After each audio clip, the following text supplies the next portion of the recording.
저는 이 하늘에 속한 사람이란 책을 전에 읽어봤거든요. 그런데 이제 요즘 어떤 어려움을 겪으면서 이 나라의 민족이 참으로 너무나 힘든 가운데 있기 때문에 어디에서 어디까지 우리 인간의 힘으로는 할 수 없는 걸 너무나 잘 알아서 이 책을 우리가 어떤 어려움이 올 때 이 책을 한 번씩 보면 좋겠다 이런 생각을 가지고 여러분들한테 잠깐 소개해 주고자 합니다.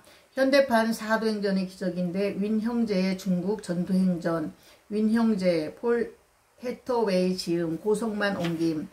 이 책을 제가 이렇게 읽어드려도 와서 닿지 않는 분이 있고 마음에 와서 닿는 분들이 아마 있을 겁니다. 그래서 소개해드리겠습니다. 불같은 시련. 우리는 여러 가지로 환난을 당해도 곤경에 빠지지 않으며 난처한 일을 당해도 절망에 빠지지 않으며 박해를 당해도 버림을 받지 않으며 거꾸로 들임을 당해도 망하지 않습니다.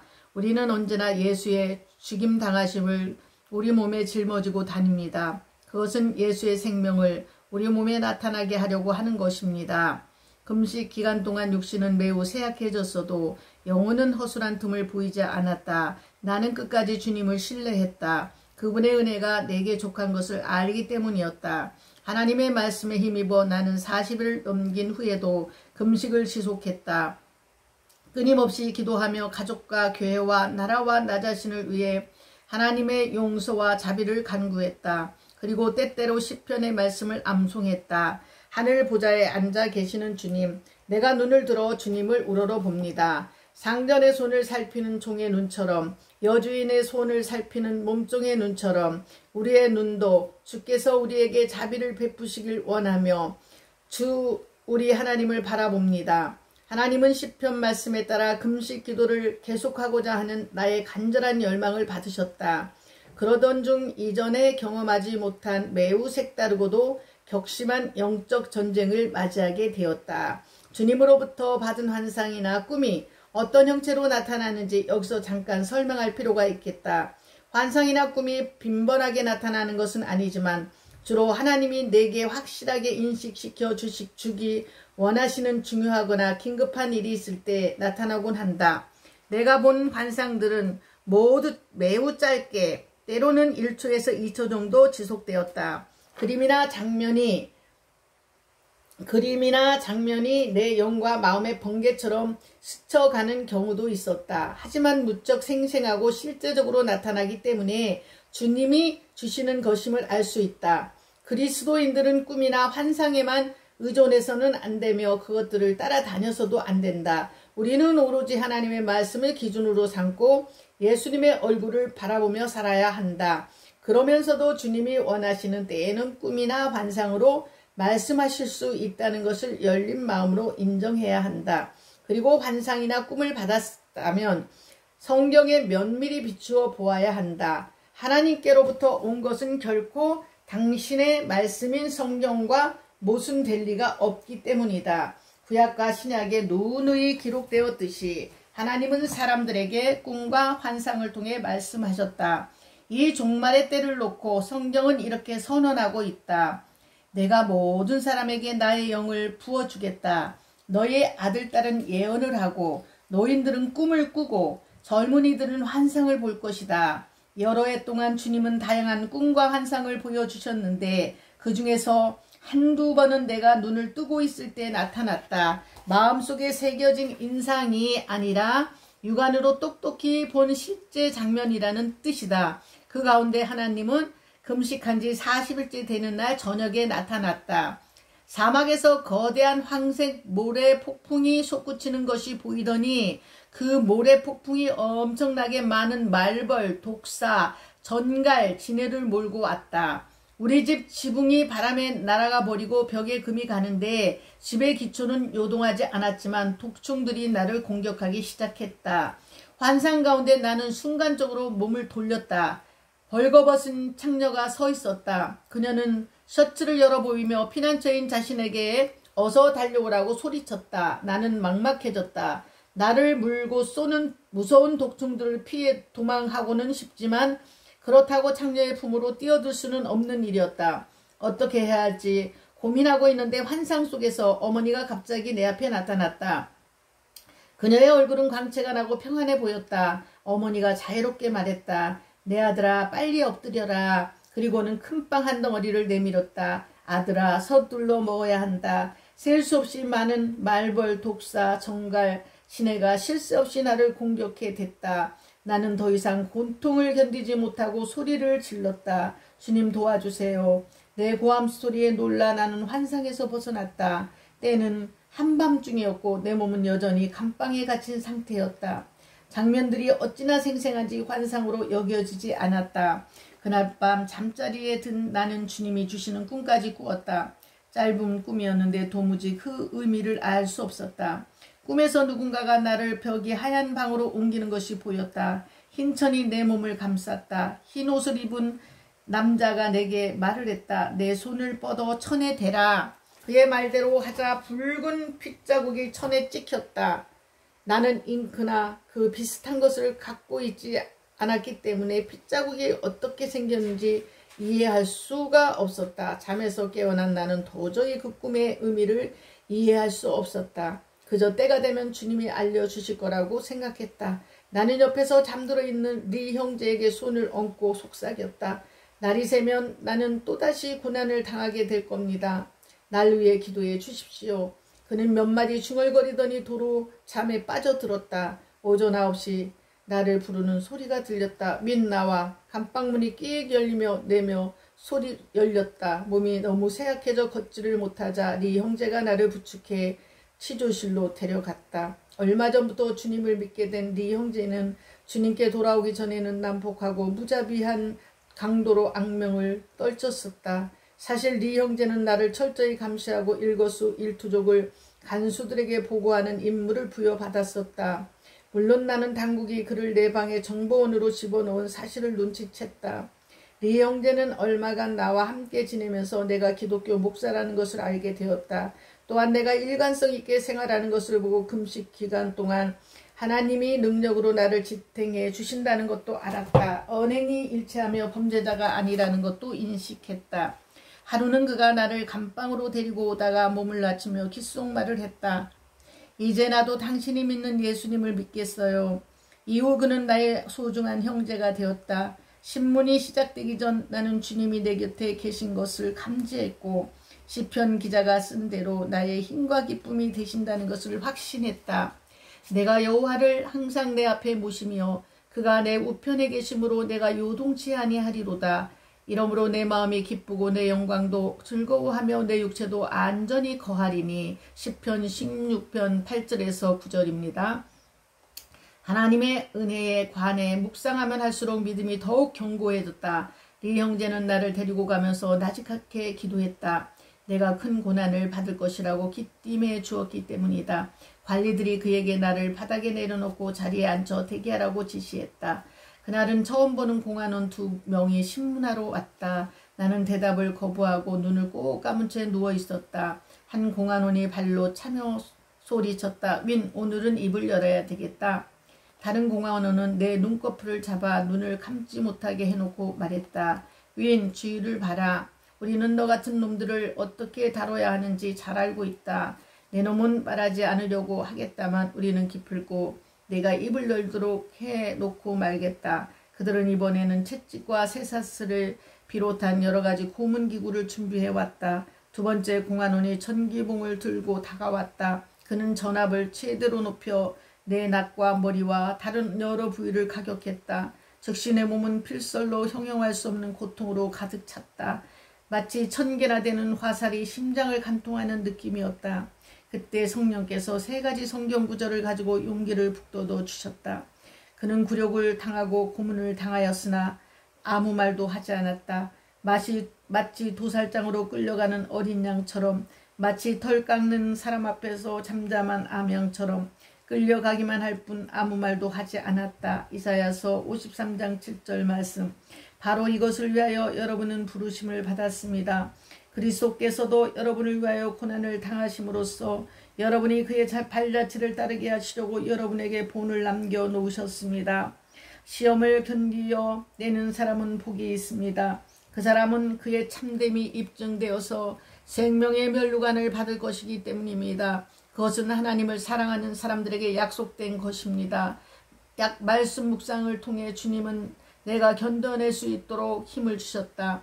나는 내가 겪는 어떤 고난도 예수님이 나를 위해 당하신 고난에 비하면 아무것도 아니며 내가 경험하는 어떤 고통도 주 예수님의 동정과 이해의 범위를 넘어서지 못한다는 점을 깨달았다. 우리의 대제사장은 우리의 연약함을 동정하지 못하시는 분이 아닙니다. 그는 모든 점에서 우리와 마찬가지로 시험을 받으셨지만 죄는 범하지 않으셨습니다. 주님은 내게 다가올 고통이 그대로 느껴지지 않도록 배려해 주셨다. 공안원들은 내 눈과 내 손과 발을 받고 전기봉으로 연거푸 가격했다. 눈꺼풀, 입술, 귀 및 다른 부분들을 잡아당기며 모욕도 했지만 나는 입을 열지 않았다. 차가운 콘크리트 바닥에 꼼짝 않고 누워있는 내 몸은 거반 죽은 고깃덩어리나 다름없었다. 공안원들은 자신들의 방법이 전혀 먹혀들지 않자 갑자기 태도를 바꿔 유들유들한 비단장갑 수법을 쓰기 시작했다. 그만 잠깐 기다려 윈. 내게 새로운 기회를 주겠다.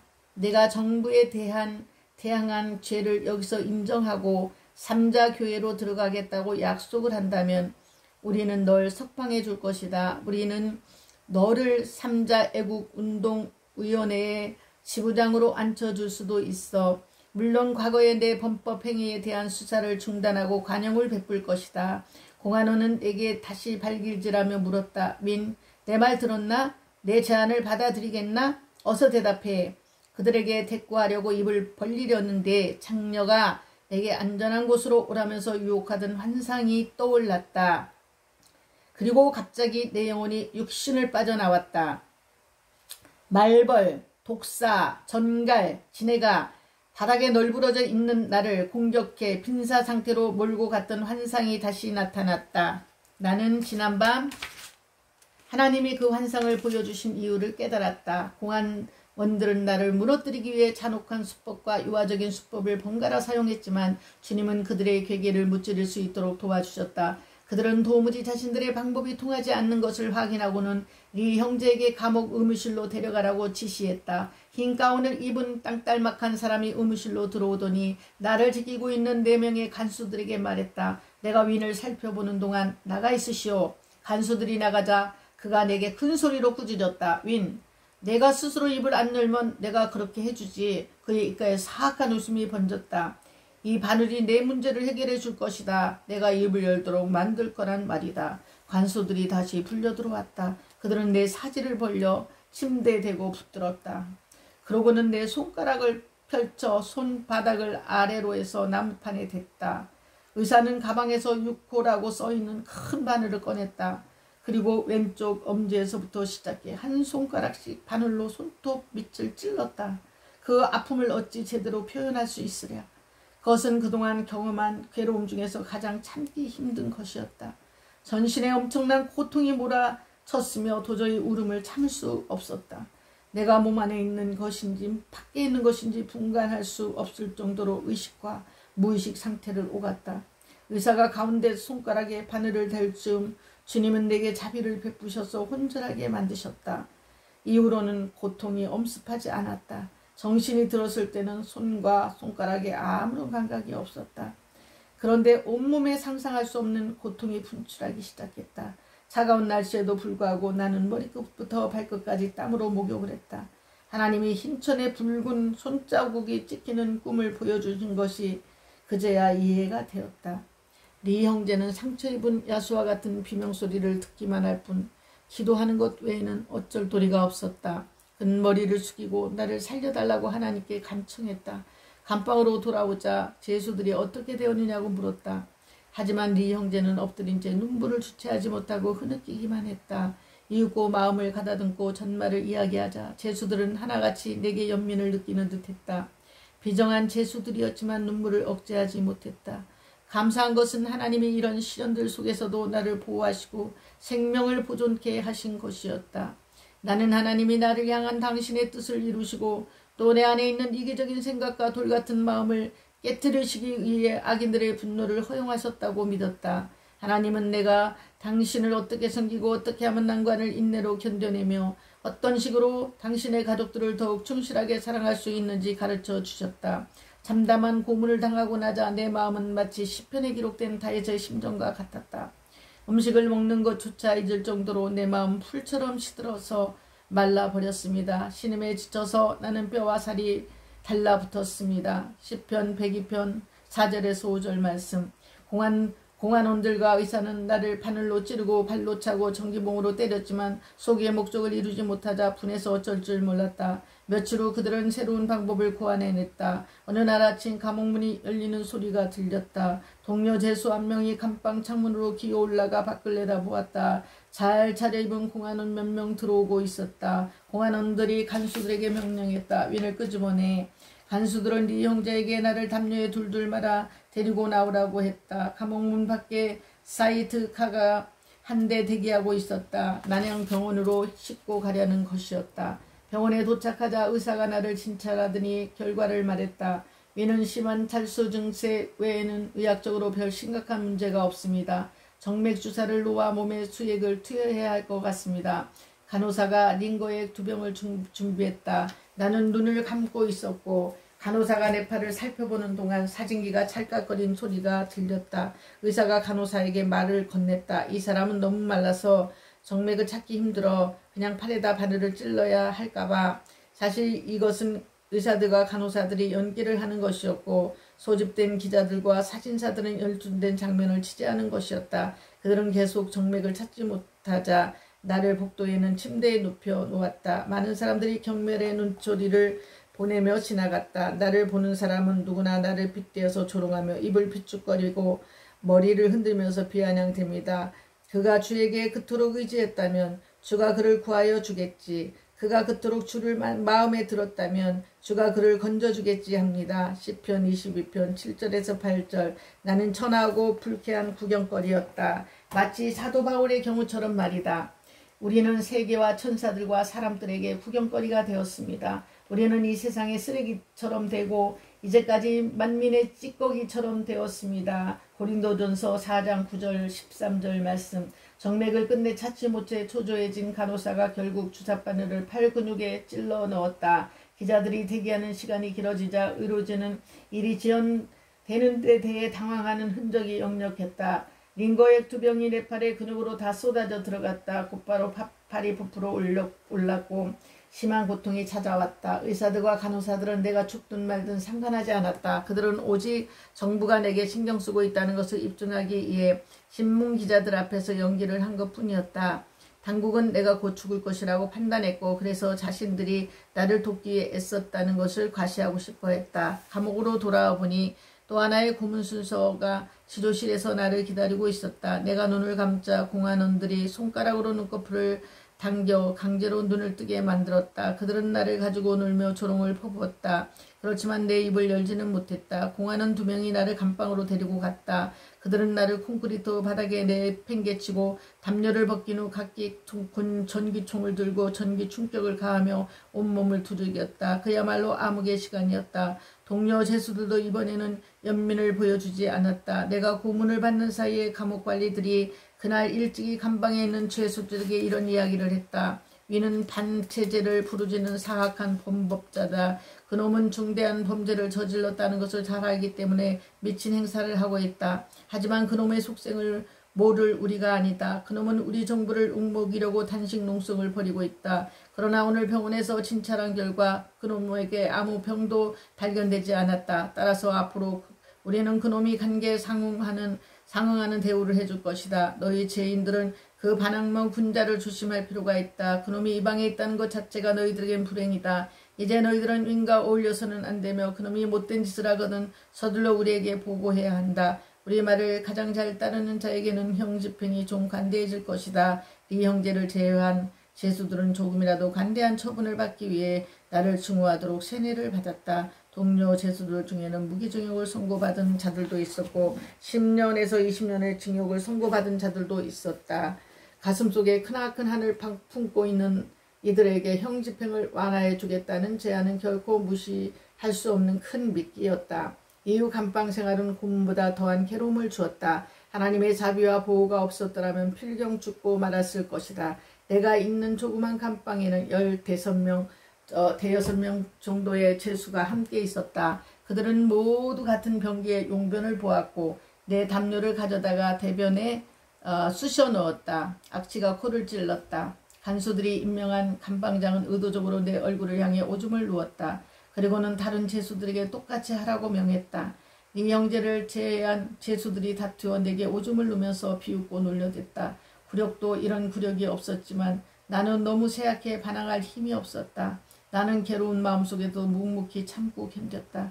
베드로의 편지를 생각하며 묵상했다. 그는 모욕을 당하였으나 모욕으로 갚지 않으시고 고난을 당하였으나 위협하지 않으시고 정의롭게 심판하시는 분에게 다 맡기셨습니다. 예수님의 약속에 대해서도 묵상했다. 사람들이 너희를 미워하고 인자 때문에 너희를 배척하고 욕하고 누명을 씌울 때에 너희는 복이 있다. 그날에 기뻐하고 뛰놀아라. 보아라, 하늘에서 받을 너희의 상이 크다. 그들이 조상이 예언자들에게 이와 같이 행하였다.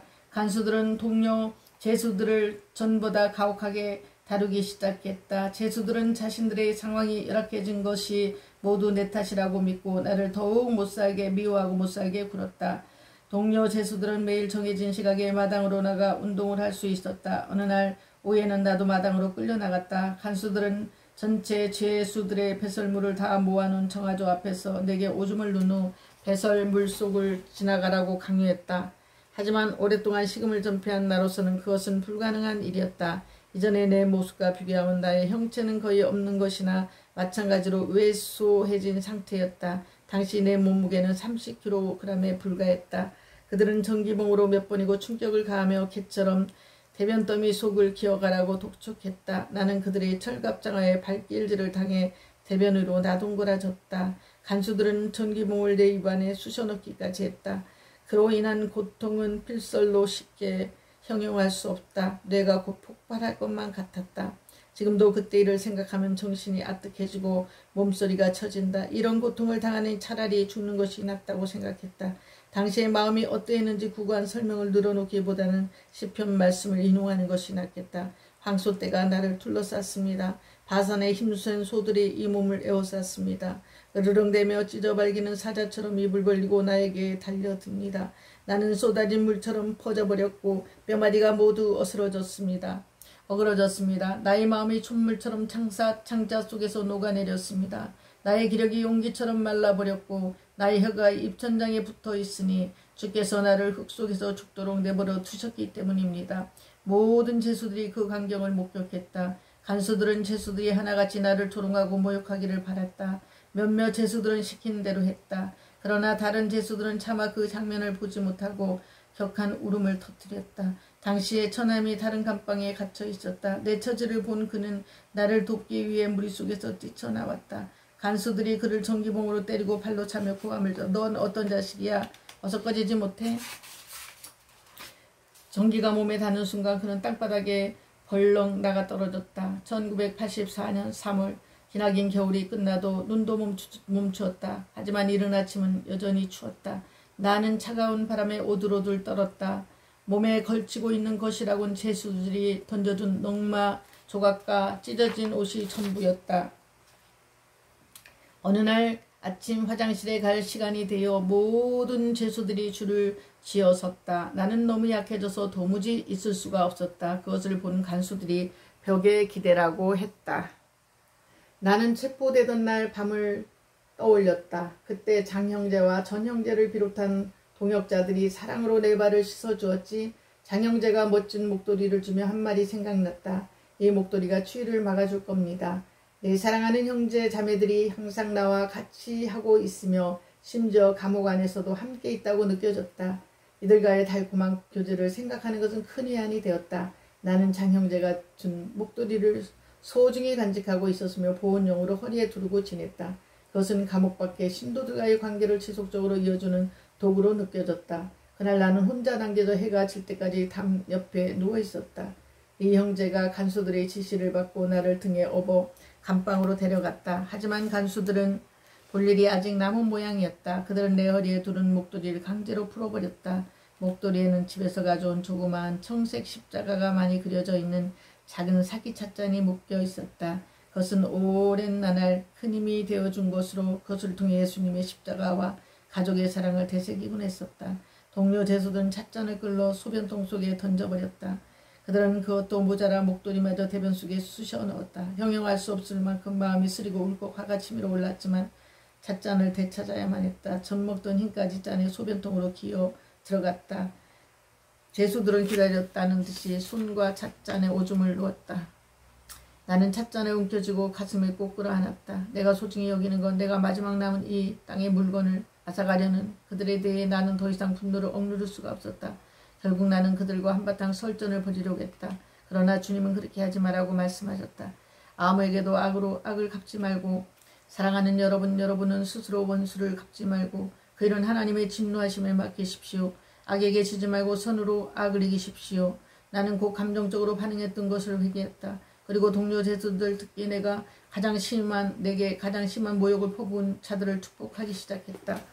그들로부터 이틀이 지나지 않아 하나님의 진노가 동료 제수들에게 떨어졌다. 그들의 피부에 옴이 올라 전신에 가려움이 번졌다. 어찌나 가려움이 심한지 다들 거의 미칠 지경이 되었다. 옴에 걸리지 않은 사람은 네 형제와 나뿐이었다. 비록 나는 인간의 배설물에서 굴러야 했고 가장 혐오스럽고 비위생적인 상황에 놓여 있었지만 주님은 나를 옴의 괴로움에서 자유롭게 해주셨다. 간수들은 내 몸이 쇠약해지는 징후가 있는지 보기 위해 끊임없이 관찰을 했다. 그러나 그들은 아무 말도 하지 않고 아무 움직임도 없이 그냥 자리에 누워있는 모습만 볼 수 있을 뿐이었다. 그런데 네 형제가 여러 가지 방법으로 나를 은밀히 도와주고 있는 것이 감옥 당국의 눈에 띄고 말았다.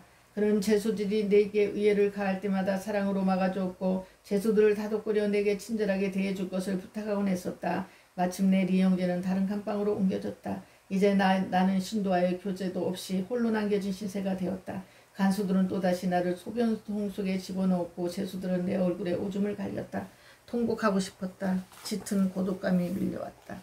수치심에 갈기갈기 찢어진 내 마음은 아물 줄을 모릅니다. 동정받기를 원했으나 아무도 없었고 위로받기를 원했으나 아무것도 찾지를 못했습니다.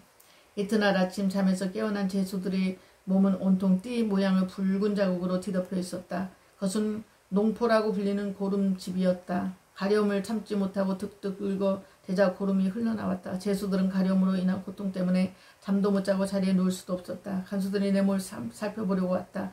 그들은 내가 옴에 걸렸다는 것을 밝혀내기 위해 속옷을 벗겼다.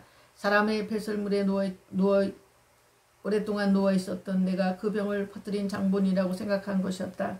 하지만 그들이 확인한 것은 나 혼자만 옴에 걸리지 않았다는 사실이었다. 동료 제수들은 괴로움을 해소하는데 정신이 팔려 한동안 나를 건드리지 않았다. 제수들 중에서 가장 증세가 심한 사람은 감방장이었다.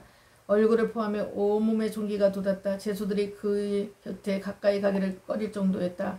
그런데 얼마 후 동료 대수들은 소변통 옆에 있는 내 침대를 감방장 옆으로 옮겨놓았다. 어떻게 해서든 그 병이 옮게끔 하려는 것이었다. 제수들과 간수들은 내가 다른 사람들처럼 병에 걸리지 않는 것에 대해 분을 사귀지 못했다.